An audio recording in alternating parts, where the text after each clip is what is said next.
I am 71 years old, and I have spent most of those years behind a counter watching people come through a door. You learn things doing that. You learn that the people who talk the most when they enter a store are usually the ones who have thought the least about what they came for. You learn that the people who go straight to the shelf they need, take what they require, and bring it to the counter without browsing have generally done their thinking before they arrived. And you learn, this one takes longer, that the people who stand quietly at the counter while someone else does the talking are very often the most interesting people in the room if you have the patience to wait for them to become visible.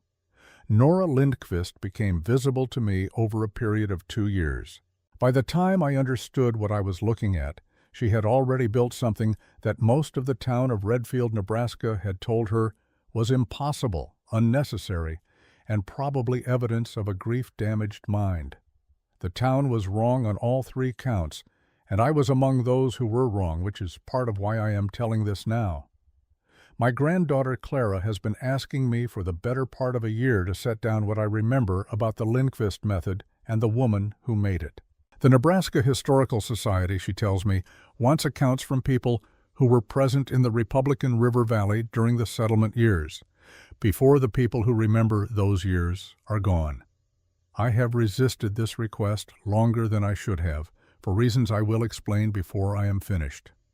But it is the autumn of 1893, and Nora has been dead 2 years, and the people who knew the actual events are fewer each season, and so I am doing it now. I want to begin where I think the story truly begins, which is not with Nora at all. It begins with the problem she solved. And to understand the problem, you need to understand what winter meant in the Republican River Valley before anyone had worked out how to live there the way it needed to be lived in. The valley was not the treeless high plains that travelers wrote about in their eastern newspapers with such confident despair. We had cottonwood along the riverbanks, substantial timber if you knew where to look, elm in the draws, some oak on the higher ground to the east, willow thickets along any tributary worth the name. A family that worked steadily through summer and into fall could cut and split a winter's worth of fuel from what the land offered. This was the understanding that most settlers arrived with, and it was not wrong exactly. It was simply incomplete in ways that the first hard winter usually made plain. Cottonwood burns fast. It is a generous tree in its way. It grows quickly, splits cleanly, catches without much persuasion, but it gives up its heat in a rush and leaves you with a cold hearth faster than you expect. Elm burns longer and holds heat better, but elk was not always close, and the cutting and splitting of it was considerably harder work. Most families burned a mixture through the cold months, cottonwood and elm for the daytime fire, twisted hay bundles to bank the coals at night, dried buffalo chips as a reserve for the deep cold of February when everything else ran short. A careful family needed a minimum of 4 cords of properly split, properly dried wood to carry through to April. 4 cords was sufficient in an ordinary winter. An ordinary winter in the Republican River country was not what came every year. The wood that families cut through summer needed to dry before it would burn with any efficiency. Freshly split cottonwood holds moisture the way a sponge holds water, and burning it green produces smoke in rough proportion to the heat it fails to produce. A properly dried piece of elm or cottonwood, split and seasoned through 4 or 5 months of summer air, burns cleanly. The smoke goes up the chimney as it should, the heat radiates outward as intended, and the fire serves its purpose without filling the cabin interior with the gray haze that settled into the low spaces of a room and stayed there, accumulating over hours of burning inadequate fuel, working its way into the lungs of everyone breathing that air. People accepted this. That is the important thing to understand about those years in the valley and about frontier settlements generally in that period. People accepted conditions that would strike a later generation as obviously improvable, because acceptance was the practical posture of survival. You did not have the resources to solve every problem. You solved the ones that were immediately fatal, and you managed the ones that were merely miserable. Smoky fires in February were miserable. They were not, in the ordinary run of a winter, immediately fatal. And so they were managed rather than solved, year after year, until a winter came along that reclassified them. The wood, once dried, needed to stay dry. This was where the management usually broke down. Most families stacked their fuel against the south wall of their cabin or in a lean-to structure built from whatever lumber remained after construction. Lean-to structures on the open Nebraska plains are subject to the wind in ways that the word lean-to does not fully communicate. The wind that came off the high country to the west in November and January was not the blustering wind of an Ohio winter or an Illinois cold snap. It came in long, sustained pushes that did not gust and subside, but pressed continuously, finding every gap in every structure that was not built to the standard of a proper enclosed building. Canvas covers anchored with poles and stones lasted through ordinary weather and failed in storms. Lean-to roofs admitted ice in wind-driven sheets that no amount of careful nailing prevented. Wood stacked against a cabin wall collected snow at its base that melted in the brief warm intervals between storms and refroze and worked moisture upward into the stack from below, so that the bottom third of any outdoor woodpile was effectively wet from November onward, regardless of what covered the top. By February, in most years, every family in the valley was burning wood that was at least partially compromised. They compensated by burning more of it. They coughed from the extra smoke and attributed the coughing to winter air. They accepted it as the condition of the life they had chosen, the way they accepted mud in spring and heat in August. It was the price of the frontier, and the frontier charged it every year, and no one had yet thought to question whether the price was necessary. Nora Lindqvist thought to question it. But I am ahead of myself. The Lindqvists came into my father's store on the 14th of May, 1854, which I remember specifically because my father wrote the date in his ledger with a note that read, "New claim, River Bottom, South Quarter, Swedes, Lars, and Nora appear sound." My father assessed every new settler who came through his door in these practical terms. Sound meant they had enough money to establish themselves without extending credit beyond what he could reasonably expect to recover, and that they seemed to have the physical capacity and practical disposition that the country required. He was right about the Lindqvists on both counts, though the ways in which he was right were not the ways he had in mind when he wrote the word. Lars was a large man, fair-haired in the Swedish fashion, with the kind of hands that suggested he had been doing physical work since he was old enough to hold an implement, and a disposition that managed to be both patient and alert in a combination that is rarer than it sounds. He did most of the talking that first day, which was the custom, and he spoke English that was heavily accented but precise. He had learned it from a dictionary on the crossing and had the vocabulary of someone who had read more than he had spoken. He asked about timber quality on the river bottom, about the nearest sawmill and its prices, about which of the neighboring claims were reliably occupied and which had been abandoned. He was gathering information in the systematic way of a man who had already made his decision and was now filling in the details that decision required. Nora stood at the counter beside him and said almost nothing, which I noticed because I was 18 and inclined to notice things about people my own age, and she appeared to be close to my own age. She was smaller than Lars by nearly a foot, dark-eyed in contrast to his fairness, with the kind of stillness that reads as shyness until you pay attention to the eyes. Her eyes were not still. They were moving across my father's shelves in a continuous, methodical survey that went from left to right, top to bottom, and then back again to certain items she had marked on the first pass. She was reading the prices, I understood later. She was making a list in her head of what things cost in this particular store, in this particular settlement, comparing the prices against what she had expected, noting the items that were cheaper than she had planned for, and the items that were more expensive, and constructing from this information a revised account of what their first season would require and what it would cost. She bought exactly what she had come for and not one item beyond it. She thanked my father in English that still carried Sweden in the vowels, and went out to the wagon where Lars was already loading the lumber and hardware.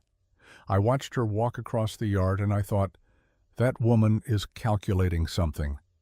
I did not know then what kind of mind calculated everything it encountered and what it would eventually produce. I would understand it fully 2 years later at considerable cost to my own early assumptions. The winter of 1855 into 1856 arrived early, which old-timers in the valley read in the behavior of the animals and the particular quality of the October air, and which my father recorded in the store ledger with the plain notation, "Earliest freeze in memory." Lars Lindqvist had spent the summer building their cabin, solid cottonwood log construction with good chinking and a stone hearth that drew cleanly, and the fall cutting and splitting their fuel supply and stacking it against the south wall beneath a heavy canvas cover that he had anchored with poles driven into the ground and stones placed at the corners and along the edges. I know about those stones because Nora told me about them years afterward. Lars had spent an extra hour with those stones, more than was strictly necessary, she said. He had selected them from the river bottom specifically for their size and flatness, carried them up from the water in 2 loads, and placed them with attention to their weight distribution along the canvas edges. She had watched him do this and had noted that he was being careful, more careful than the task appeared to require. She had thought, at the time, that this was one of the things she had understood correctly about him when she decided to cross an ocean in his company. The canvas blew free in the first 4 hours of the November storm, stones and all, and was carried into the prairie where they never found it. Careful, she told me, had not been enough. She did not say this with bitterness. She said it with the precision of someone who has reviewed an event until all the emotion has been replaced by understanding, and who finds the understanding more useful than the emotion ever was. Lars had a chest that had troubled him since the Atlantic crossing. Not a serious affliction in ordinary conditions, he always said, and Nora did not argue with him about it because there was nothing practical to argue toward. The nearest physician was in Omaha, 2 days by fast horse in summer and unreachable in any real winter. And a man's chest condition was a fact to be managed rather than a problem to be solved by anyone in the Republican River Valley in 1855. He managed it through the autumn without difficulty. He managed it through the first weeks of the November storm, when the canvas went and the woodpile packed with ice, and they began the slow, exhausting routine of digging wood from frozen accumulation and carrying it inside to dry near the fire before it could be burned. The fire that winter smoked more than it should have.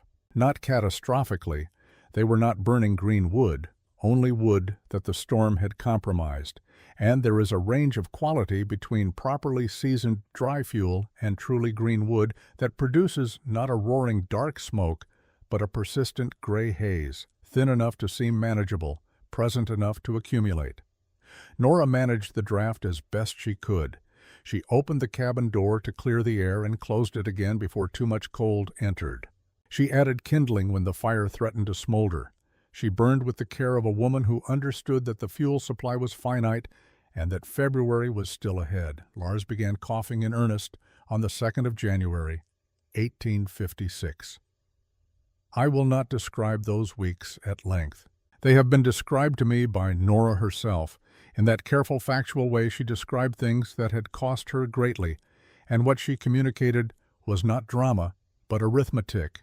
The fire needed tending every hour. The wood required drying time. It did not always get.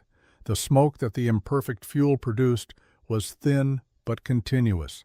The chest that had been managed through 2 Atlantic crossings and 3 years of frontier winters was finally not manageable anymore, because 3 weeks of inadequate air in an enclosed cabin had removed the margin that was keeping it in the manageable category.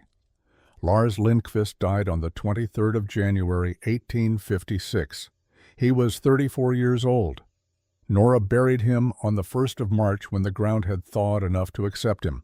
She marked the grave with a cottonwood cross she carved herself, and spent that evening alone in the cabin, which was quiet, in the way that a space is quiet when it has held someone dying and now holds only the person who is still alive. She came into the store on the 14th of May, 1856. Exactly 2 years to the day after she and Lars had first walked through that door, though I do not believe the date was intentional. She needed lumber, hardware, and nails in a quantity that made my father set down his ledger and ask her to repeat the list. She repeated it without alteration. She explained what she intended to build, an enclosed fuel storage structure, approximately 24 feet long and 14 feet wide, connected to the south wall of her cabin by a covered passage 8 feet long and 6 feet wide. The storage structure would hold her entire winter fuel supply under a weatherproof roof elevated from the ground, accessible from inside the cabin without stepping into open weather. The passage was the essential element, a covered connection between her warm cabin and her dry wood supply, so that she could reach her fuel at any hour of any night in any storm without putting on her boots or opening an exterior door. My father sold her what she asked for. He also, that evening at supper, mentioned the transaction to my mother with an expression that communicated clearly what he thought of it, though he was too careful a businessman to have communicated it to Nora directly.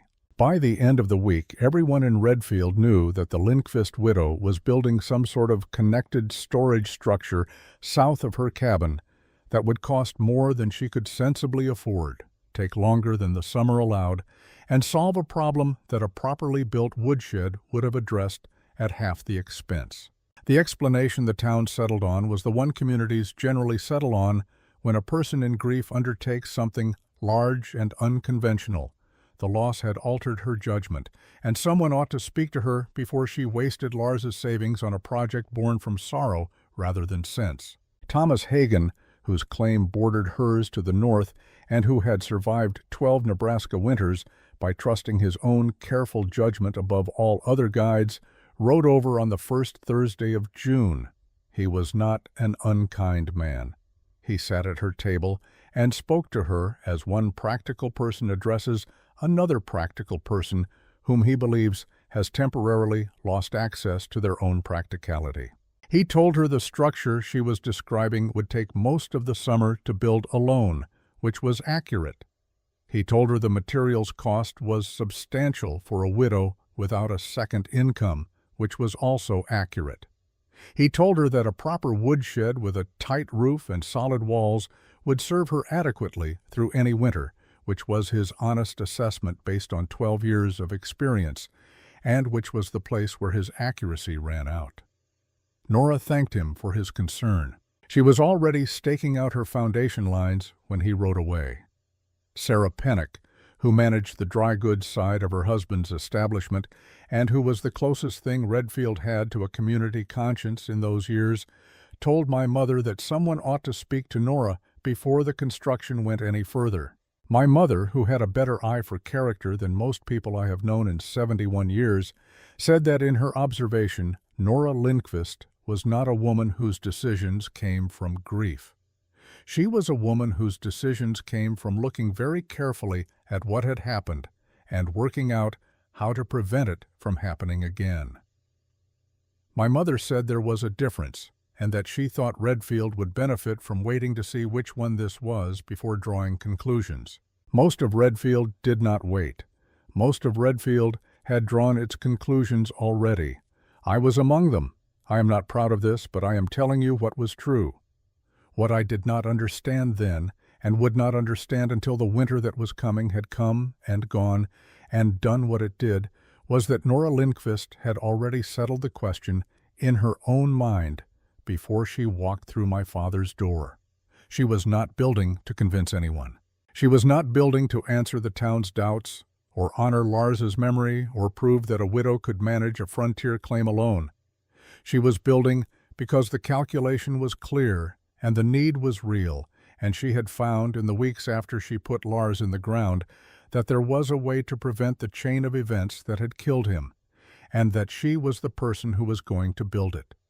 We were, all of us, Thomas Hagen, Sarah Pennock, my father, myself, entirely beside the point. It would take a winter to teach us that. And the winter, as it happened, was already on its way. I want to tell you how the idea came to her, because this is the part of the story that people most often get wrong when they repeat it. The version that circulated through Redfield in later years, after the method had spread and the winter had proven it, and Thomas Hagen had become its most vigorous advocate, was that Nora Lindqvist sat down one evening after Lars's burial and worked out on paper the precise engineering solution to the firewood storage problem, the way a trained architect works out a building before a single post is set. This version flatters the story by making it neater than it was. It also misrepresents the kind of mind Nora had, which was not the mind of a person who derived solutions from abstract principles, but the mind of a person who noticed things, specific, physical, concrete things, and held the noticing in memory until the noticed thing became useful. The idea did not come from paper. It came from a washboard on a March morning and from water. She had told me this herself in the precise way she told things that mattered to her. It was the first week of March, 1856, and she was washing Lars's clothes. She had not yet decided what to do with them, whether to keep them or give them away, or set them aside for a season while the decision became clearer, but in the meantime they needed washing. She was standing at the washboard inside the cabin, working with water she had melted from snow she brought in from outside, because the outdoor water barrel was frozen solid in its wooden housing beside the cabin's east wall. She had been doing this since January, bringing snow inside to melt because the outdoor water was unreachable without significant effort and cold exposure, while the indoor water was simply there, warm and available, within 3 steps of wherever she needed it. She was working the washboard and not thinking about anything in particular, which is the condition under which certain kinds of minds make their clearest connections when the obvious parallel arrived. The outdoor water barrel was frozen and required work to reach. The indoor water was warm and required nothing. These were the same barrel of water. The only difference between them was the wall of the cabin standing between the outside air and the inside air, and the few degrees of warmth that wall preserved on the interior side of itself. The water that was inside was accessible. The water that was outside was not. The wood that was outside required bundling into heavy clothing and walking into cold and digging through snow and carrying back to the hearth. The wood that was inside, what remained of their supply that she had brought in to dry, required only bending down and picking it up. She stopped moving the shirt she was washing against the board. The wood needed to be inside, not in a shed attached to the outside of the cabin, not under a canvas cover 20 yards from the door. Inside or connected to the inside in such a way that reaching it was functionally equivalent to reaching for something in the next room. The problem was not that she needed a better exterior structure to protect the wood from weather. The problem was that the wood was on the wrong side of the wall. She finished the washing and hung the shirt to dry near the hearth and spent the remainder of that morning not doing anything that would have looked like design work to anyone watching. She was walking from the cabin door to the approximate location of her woodpile and counting her steps, 12 steps, in the snow across open ground. She was looking at the south wall of the cabin and calculating what would be required to attach a structure to it, a covered structure, a truly enclosed structure with a connecting passage that would make those 12 steps into 3 steps taken in indoor clothing on a dry floor. She was thinking about how large the storage space would need to be to hold everything a single person required through a Nebraska winter, and what the dimensions of such a space would mean in terms of the lumber and hardware required to build it. She walked to the south wall and put her hand flat against the logs. On the other side of those logs, the cabin was 52 degrees, which she knew because she had a small thermometer Lars had brought from Ohio. On this side of the logs, it was 11 degrees, and there was a wind from the northwest. One wall's thickness separated functional warmth from functional cold. The principle extended in both directions. A second wall, built 6 feet south of this one, connected at each end to create a passage, would trap 52-degree air in the passage space between them. A storage structure attached beyond the passage would benefit from the warmth the passage held, and from the shelter of its own walls, and from a roof that she was already beginning to design in her head, a roof that would have to be genuinely weatherproof, not lean-to weatherproof, because she was not building this to manage the problem. She was building it to end the problem. She went back inside and got her small brown notebook, the one she kept accounts in, and turned to the back pages where the account columns did not reach, and she began to draw. The drawings that Nora kept in that notebook were not the refined architectural sketches of someone trained in design. They were working drawings, dimensions annotated and then crossed out and replaced with corrected dimensions, structural problems identified in marginal notes, materials listed and relisted as her understanding of the construction developed. I have seen this notebook.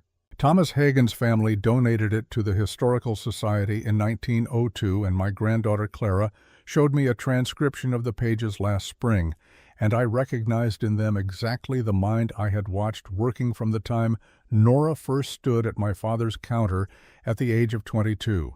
She had divided the design problem into 3 components, each of which she worked through separately before connecting them.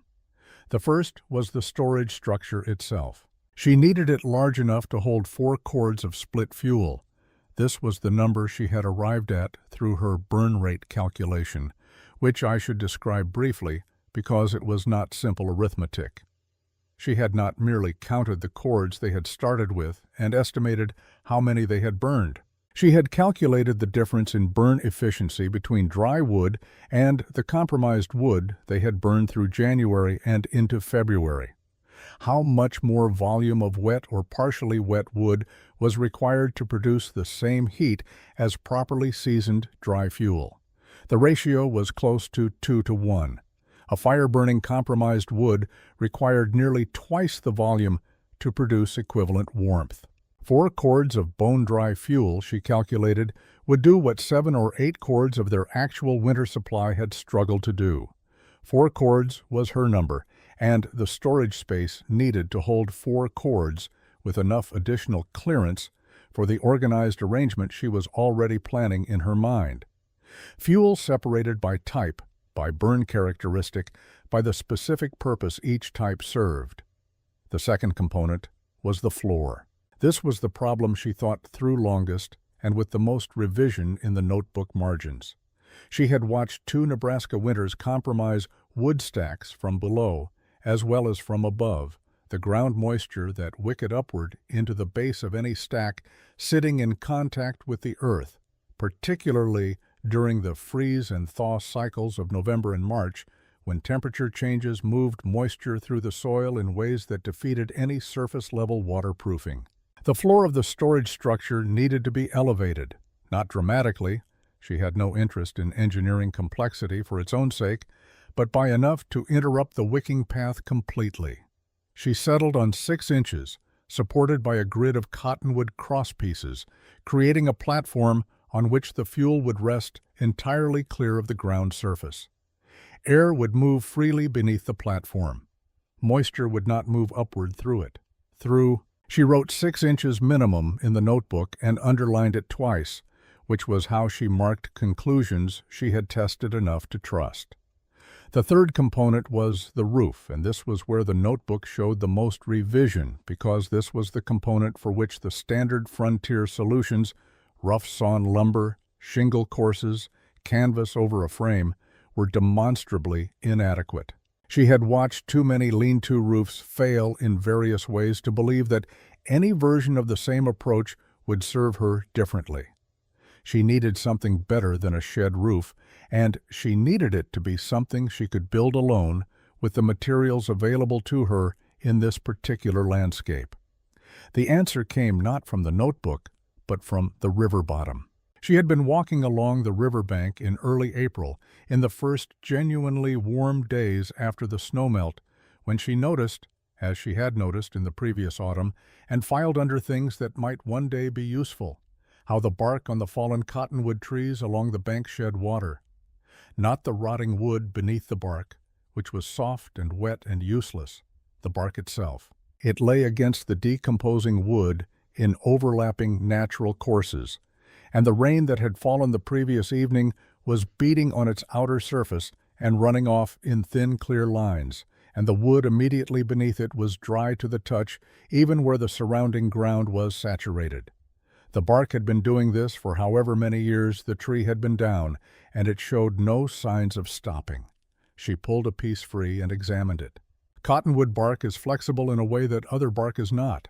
It bends without splitting, which means it conforms to a surface rather than cracking away from it.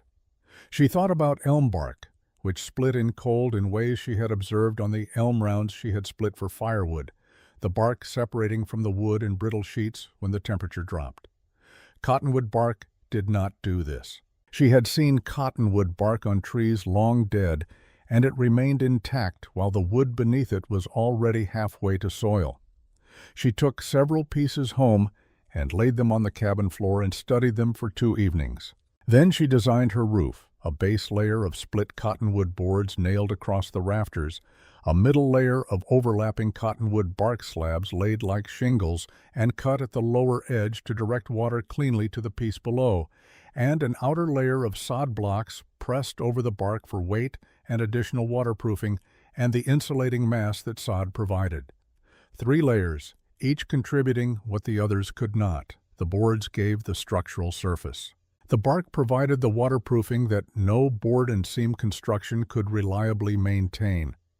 The sod held the bark in place against wind and added a thermal mass that would keep the storage interior warmer than outside air even without a fire, which mattered for the structural timber over years of seasonal expansion and contraction, and which meant the passage connecting the storage to the cabin would not be a passage between warm and bitterly cold, but between warm and merely cool. She wrote in the notebook, "Bark from cottonwood only. Elm bark splits in hard cold. Pine resin becomes brittle at low temperature and fails at the seams. Cottonwood bark holds." She began digging foundation holes on the 10th of June. The work required a post-hole digger borrowed from my father and returned each evening before dark, cleaned and with the blade resharpened where the rocky subsoil had dulled it. She dug each hole to 3 feet, which was the depth required to reach solid earth below the frost line. Above that depth, the seasonal freeze and thaw of the Nebraska ground would move a post slowly over years until a structure built on it was no longer the structure that had been designed. Below 3 feet, the earth held still. She had learned this by asking Thomas Hagen, who had 12 years of experience in this ground, and who answered her specific question about frost depth in the practical way he answered any practical question, without realizing that the information he was providing was being incorporated into the project he had already advised her against undertaking. The holes were hard going. The soil in the river bottom was good agricultural earth for most of its depth, but at 2 feet it encountered a layer of compressed clay and stone aggregate that resisted the post-hole digger in a way that required the additional force of a steel bar she had, driving it into the resistance and working it loose before the digger could clear the material. Her hands blistered through the first week, and she bandaged them with strips of canvas and continued. The blistered skin hardened to callus by the second week, and the work went somewhat faster.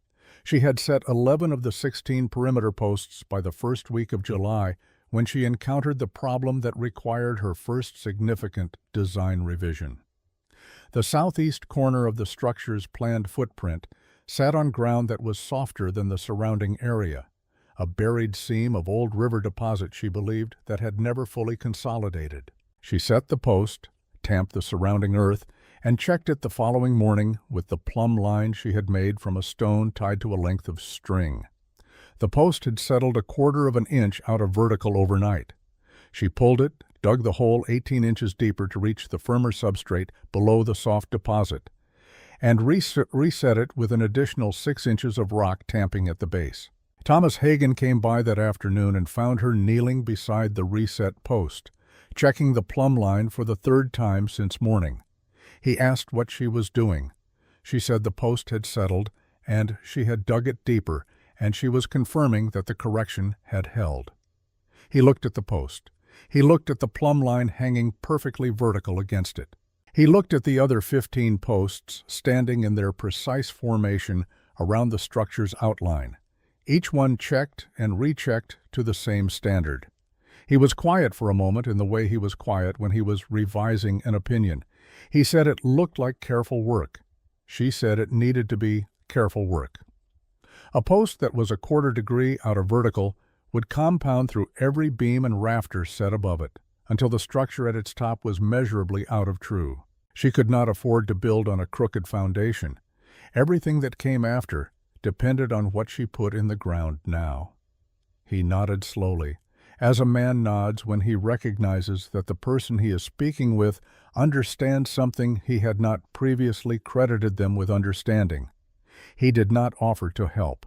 She had not asked for help, and the frontier code that Thomas Hagen lived by did not extend to offering assistance that had not been requested, particularly to someone who had declined his advice on the larger project. But he stayed for perhaps another half hour, walking the perimeter of the staked foundation, checking his eye along the post lines, and when he left, he did not look back at the structure the way a man looks back at something he expects to fail. He looked back at it the way a man looks back at something he has decided to pay attention to. I know this because I was there that afternoon, delivering a package of hardware Nora had ordered from the store. I watched Thomas Hagen ride north toward his own claim, and I watched Nora return to her notebook and make 3 small notations about the post-depth revision, the cause of the settlement, and the corrective measure she had applied. She wrote down the error, and she wrote down the fix, and she wrote down the reason for the fix. That was what the notebook was. Not a record of what had gone right, a record of what she had learned, including from the things that had gone wrong. I did not understand its value at the time. I would understand it much later when Thomas Hagen sat at her table and she opened it between them and went through every page.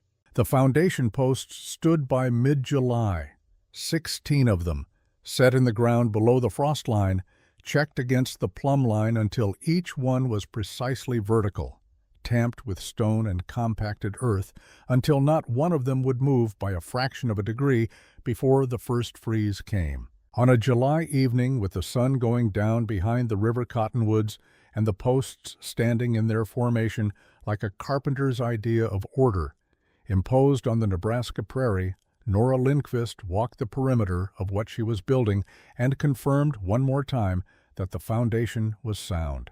She was building on solid ground. Everything that came next would depend on that fact. The framing went up through July and into August, and the town of Redfield watched it the way a town watches anything it has already formed an opinion about, with the particular attention of people who expect to be proven right and are beginning slowly to be less certain that they will be. My father had predicted, when Nora first laid out her materials list, that a structure of those dimensions would require 3 experienced men most of a summer to frame properly. He was not wrong about the labor.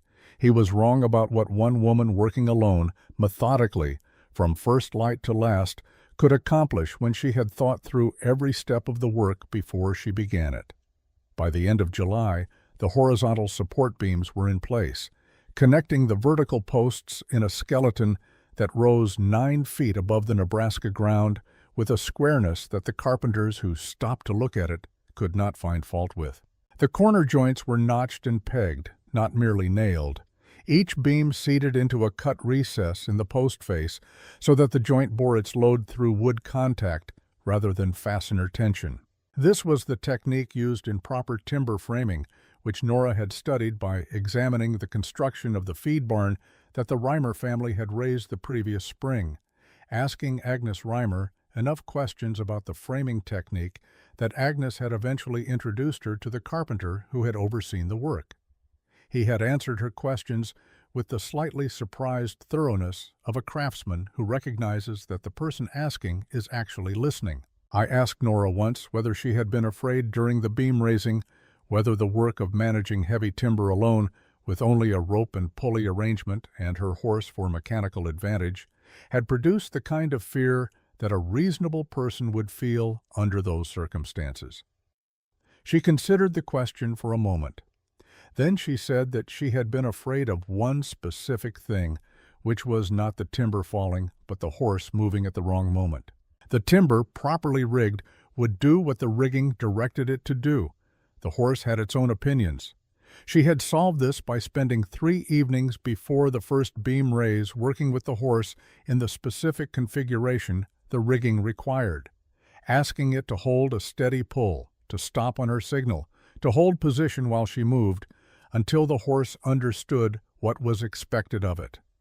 By the time the first beam went up, the horse was a reliable component of the system. The timber was not the variable. She had controlled the variable. This was, I came to understand, how Nora Lindqvist thought about most problems. Identify the variable, control it, proceed. The roof presented the hardest problem of the construction, and the one that came closest to defeating her, not through any failure of design, but through the particular hostility that late August sometimes shows toward outdoor construction work in the Nebraska country. She had begun installing the base layer of split cottonwood boards across the rafters in the 3rd week of August, nailing them in tight overlapping courses from the low south eave to the high north edge, where the roof would meet the passage structure. The work went well for 4 days. The boards went down straight and tight, and the surface they created was solid enough to walk on, which she tested by putting her own weight on the center rafter, all of it standing fully upright before she committed to the bark layer. If the framing held her, it would hold the sod. The framing held her without protest. She began cutting bark from the dead cottonwood trees along the river bottom on the 22nd of August, selecting pieces of consistent thickness and suitable width, rejecting any piece that showed cracking along the inner surface or that flexed unevenly under hand pressure. She made her first error on the 2nd day of cutting, when she worked her way along the bank to a stand of dead elm that offered larger pieces in better condition than the cottonwood she had been harvesting. She cut a full day's worth of elm bark and hauled it to the structure before she recognized the problem. She had laid 3 courses of elm bark on the completed board surface when she stopped and pulled one piece free and held it in her hands and bent it, once, carefully, and then again, more sharply. The elm bark flexed on the first bend and developed a hairline fracture along its inner face on the second. Not a full split. Not yet.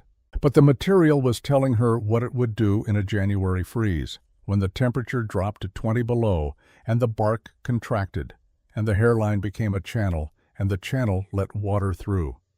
She pulled every piece of elm bark off the roof that afternoon. She hauled it back to the riverbank and cut cottonwood to replace it, which added a day and a half to the schedule. She made a note in the back of the notebook: elm bark fails in hard cold, fractures on contraction. Cottonwood bark holds. Do not substitute. This was the way the notebook grew, not from success, but from the small, precise failures that a careful person treats as information rather than defeat. The cottonwood bark went down over the following 3 days in overlapping courses, each piece angled to direct water cleanly to the lower edge of the piece below it, the bottom course overhanging the eave board by 4 inches to throw water clear of the wall framing. Thomas Hagen came by on the afternoon of the 2nd day and stood at the base of the roof ramp Nora had built for material access, looking up at the bark coursing with an expression I recognized from his visit to the foundation posts, the expression of a man updating a prior assessment. He said he had not seen cottonwood bark used that way before. She said she had not seen it done either. She had seen it do the work on its own terms, on the fallen trees along the river, and had decided to make use of what it already knew how to do. He was quiet for a moment, in the way he was quiet when he was thinking rather than simply pausing. Then he asked how she had known the bark would hold at the seams when the courses overlapped, rather than wicking water through the joint by capillary action. She said she had cut a test section and poured water over it for 2 hours to see what it did. The water ran off. The seam underneath stayed dry. He asked when she had done this. She said April. She had been thinking about the roof in April.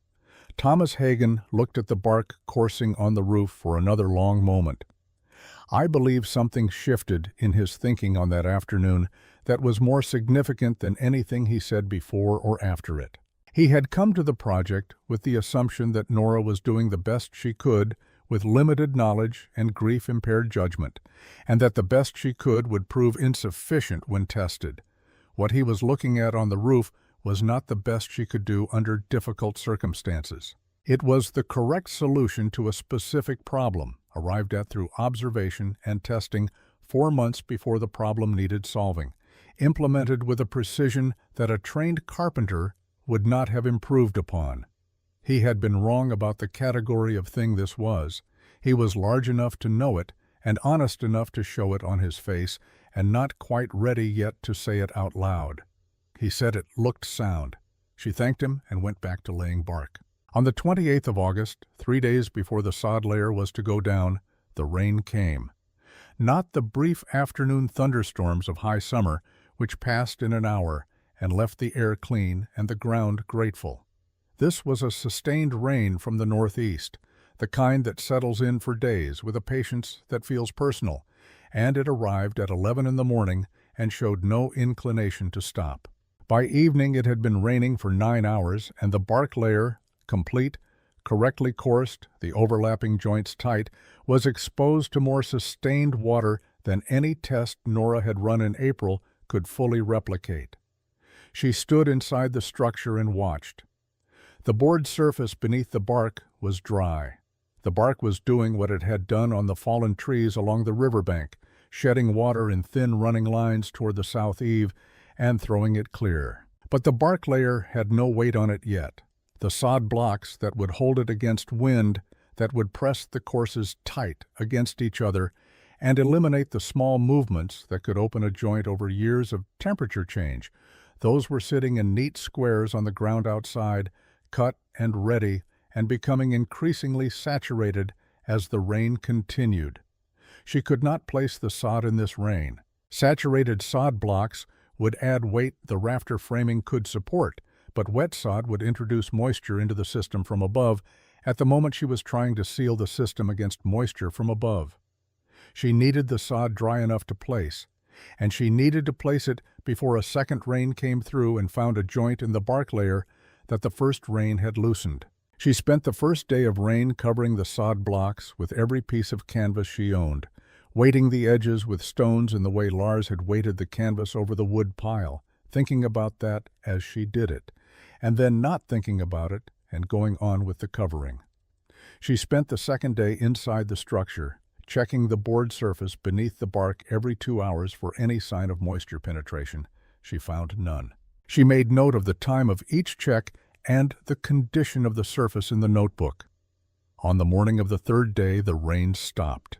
She had 4 hours, she estimated, before the sky to the northwest showed what it was planning next.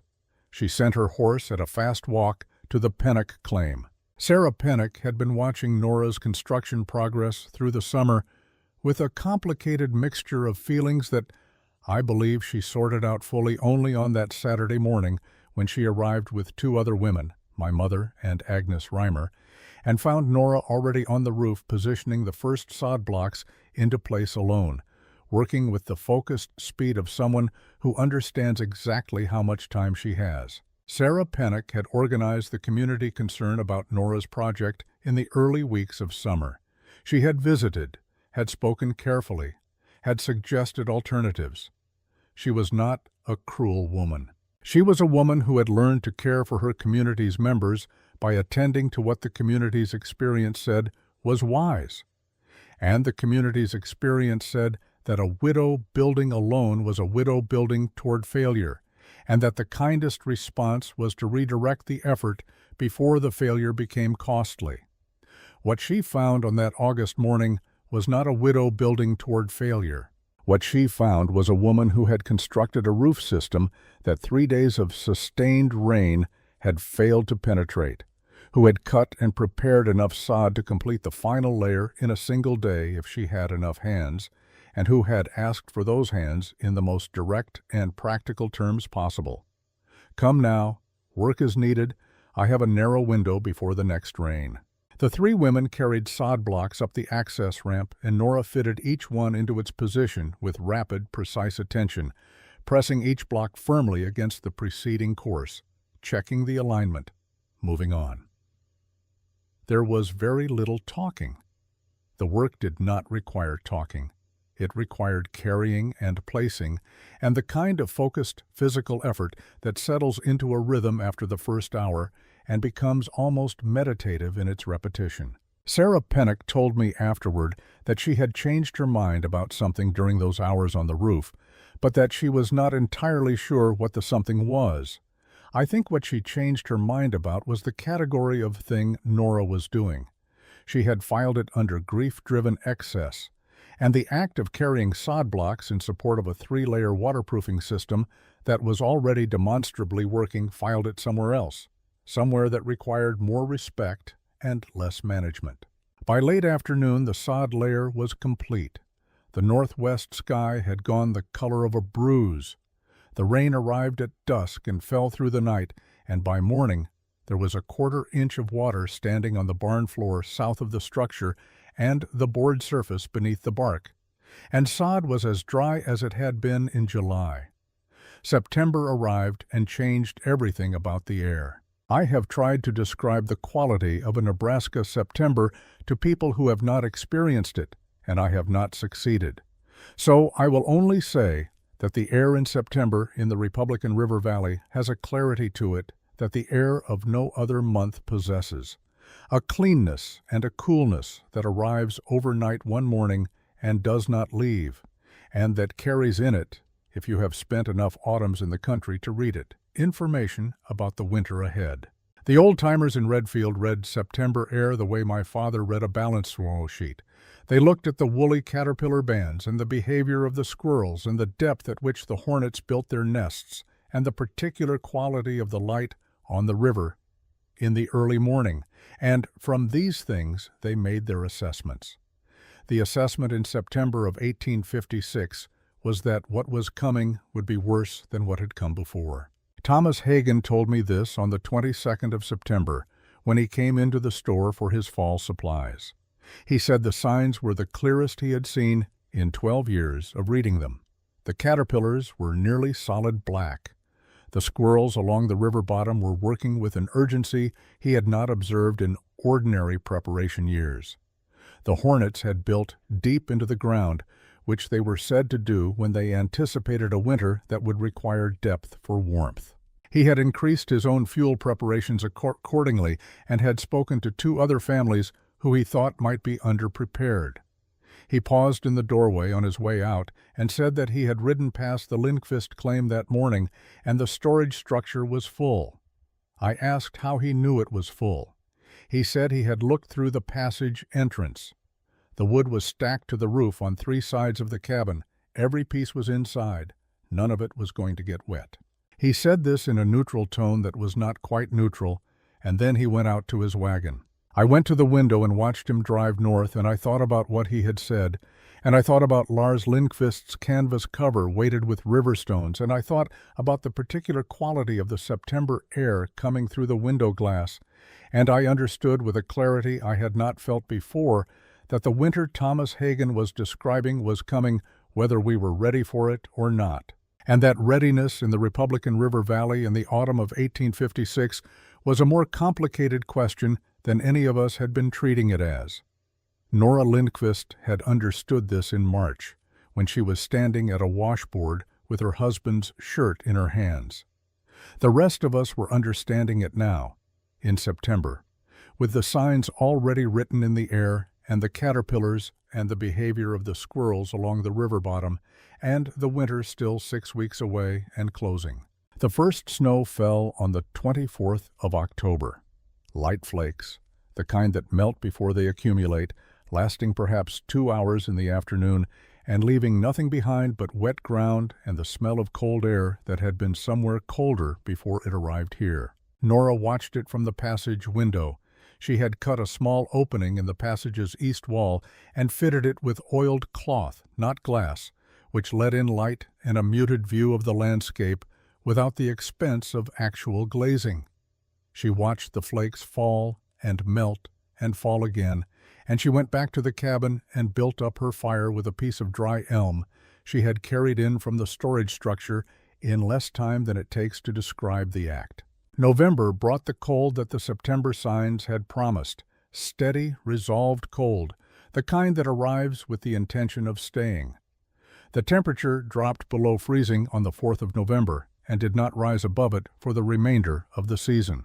Families in Redfield settled into their winter routines, the constant tending of fires, the daily reckoning of fuel remaining against weeks remaining, the particular arithmetic of a Nebraska winter that everyone in the valley ran in the back of their minds from November to April like a clock they could not stop hearing.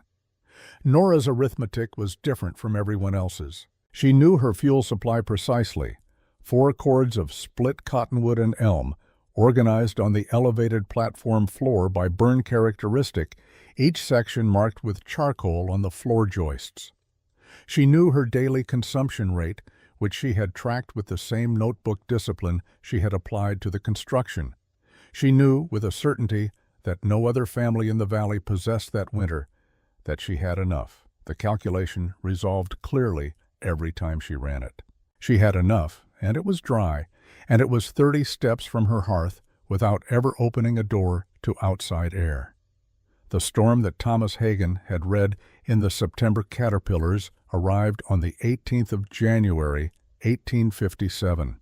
It began in the pre-dawn hours with a wind that woke me inside the store building, where my father and I had been sleeping since December rather than attempt the 1.5-mile road to our house on the north edge of town in conditions that made that road unreliable. I lay in the dark and listened to the wind find the gaps in the store's board siding, and I understood within the first minutes that this was a different order of storm from anything the previous season had produced.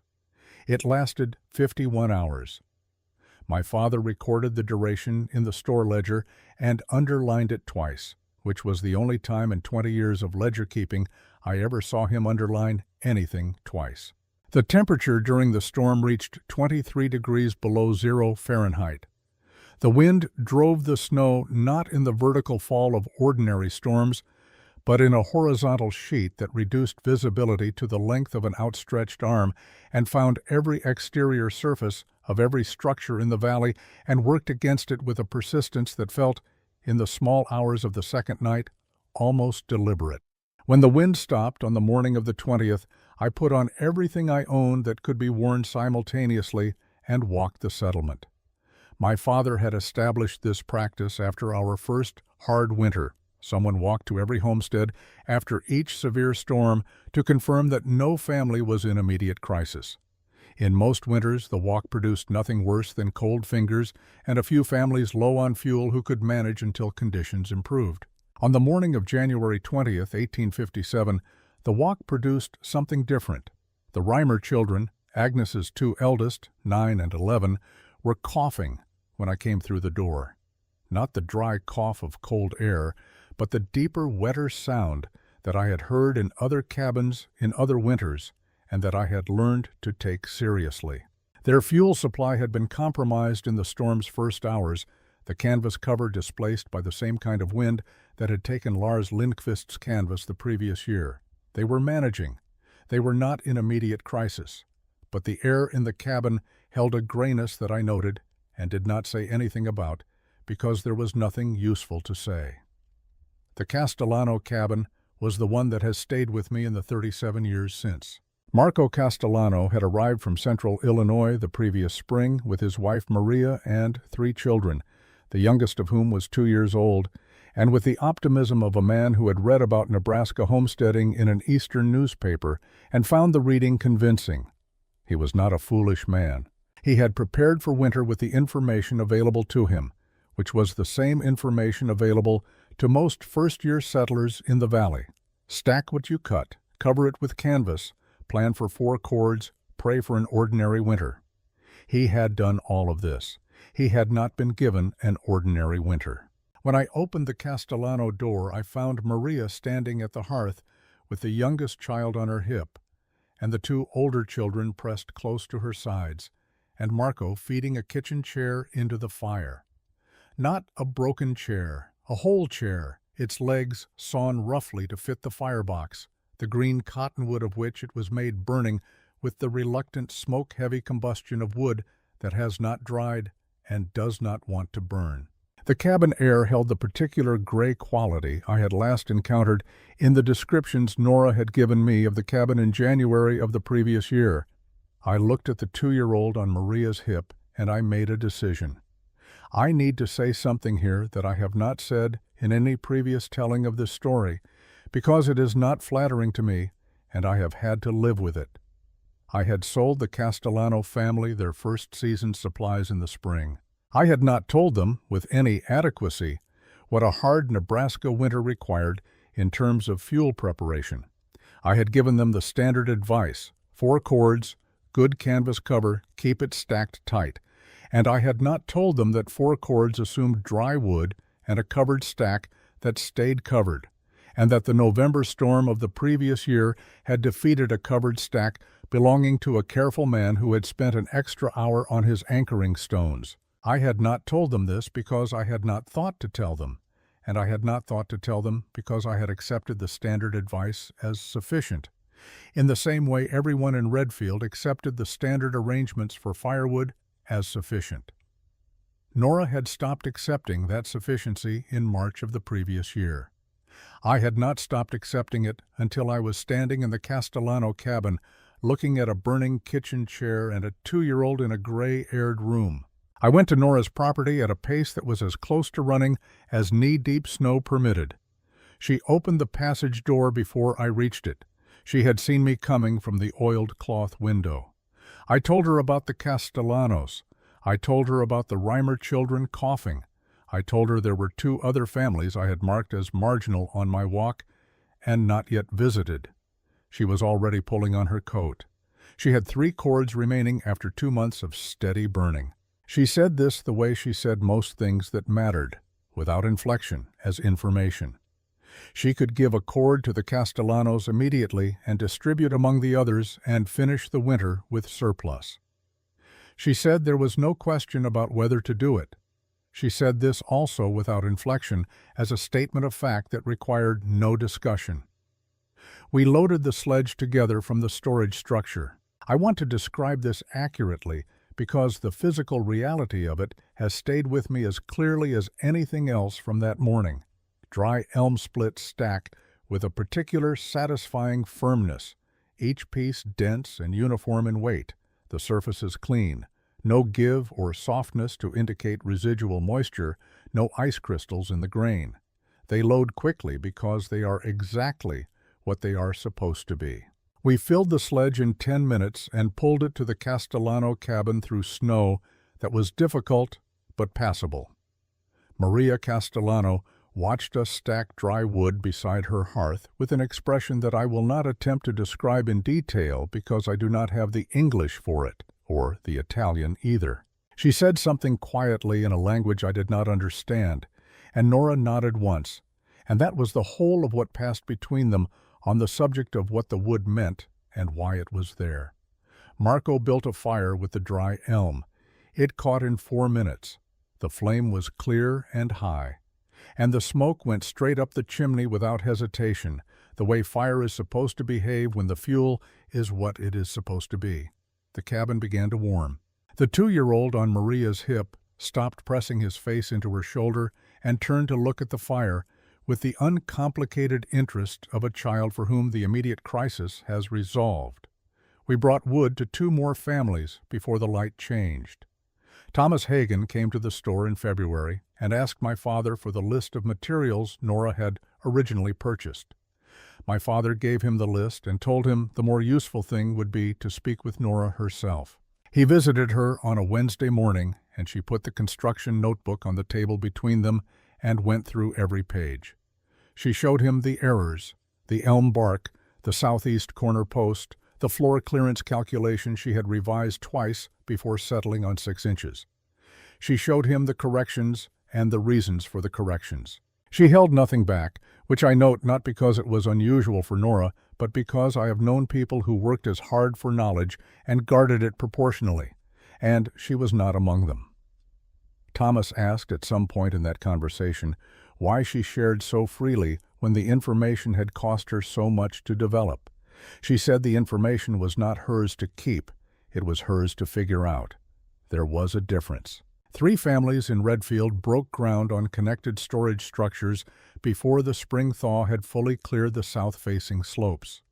Thomas Hagen's was the largest, adapted for his family's greater requirements. The Pennock structure was almost identical in dimension to Nora's original, which I mention because Sarah Pennock had been the first person in town to suggest that someone ought to intervene before Nora wasted Lars's savings on a project born from sorrow. I do not say this to diminish Sarah Pennock, who was a good woman and who lifted sod blocks on a rain-threatened August Saturday when it mattered. I say it because it is accurate, and because the distance between Sarah Pennock in May of 1856 and Sarah Pennock breaking ground in April of 1857 is itself a kind of history. I visited the original Lindqvist claim in the summer of 1893 before I sat down to write this account. The structure is still standing. August Svensson, whom Nora married in 1869 and who was, in my observation, exactly the right kind of man for her, practical, unhurried, capable of recognizing competence in the person beside him without requiring that the recognition diminish him, replaced the outer sod layer of the roof in 1871 after a particularly hard winter loosened the upper courses. He told me this when I visited, standing in the passage and running his hand along the cottonwood bark beneath where the sod had been. The bark layer itself he had not touched. The baseboards he had not touched. The elevated platform floor, the notched beam joints, the passage with its 6-foot width and its dry floor, all of Nora's original construction, unchanged across 37 years of Nebraska winters. I stood in the passage for a few minutes after August went back to the house. It was a warm July morning, and the passage was cool in the way that enclosed spaces are cool when they are separated from direct sun. I put my hand on the cottonwood bark along the roof support, dry to the touch, slightly cool. I picked up a small piece of split elm from the platform floor. The storage structure has been empty of fuel for some years, but the platform floor remains, the 6-inch clearance intact beneath it, and I held it for a moment. 37 years. She had built it in one summer, alone, from drawings made in the back of an account notebook on March mornings in the year her husband died. It had not failed. It had not leaked. It had not shifted on its foundation, or opened at its joints, or surrendered any element of its function to the slow pressure that 37 winters apply to everything built in this country. I set the elm piece back on the platform floor and walked out through the passage into the July morning. Nora Lindqvist died in the spring of 1891. She was 67 years old, which is a full life by any measure, and a longer life than Lars had, and longer than several of the families she helped through the winter of 1856 to 1857 ever reached. The church was full at her service, and some of the people who came had traveled distances that the occasion of a quiet woman's death would not ordinarily justify. I sat in the third row, and I looked at the people in the pews, and I thought about the notebook on the table, and the elm pieces stacking cleanly on the sledge, and Maria Castellano's expression when the fire caught. I have been asked what I think her legacy amounts to. It is a large word for a practical matter, and Nora would have had no patience for it. What I think is this. She looked at a problem that everyone around her had accepted as an unavoidable feature of the life they had chosen, and she refused the acceptance. She refused it not with anger or with the need to be recognized for refusing it, but with the quiet, absolute certainty of a woman who had done the arithmetic and found that the answer was different from the one everyone else was carrying. She built the answer. She gave it away. She went on with her life. The impossible had become routine, and routine, on the frontier, was the highest form of survival. That is what I wanted to say. That is why I finally wrote it down. Harriet Bloom, Redfield, Nebraska, October 1893.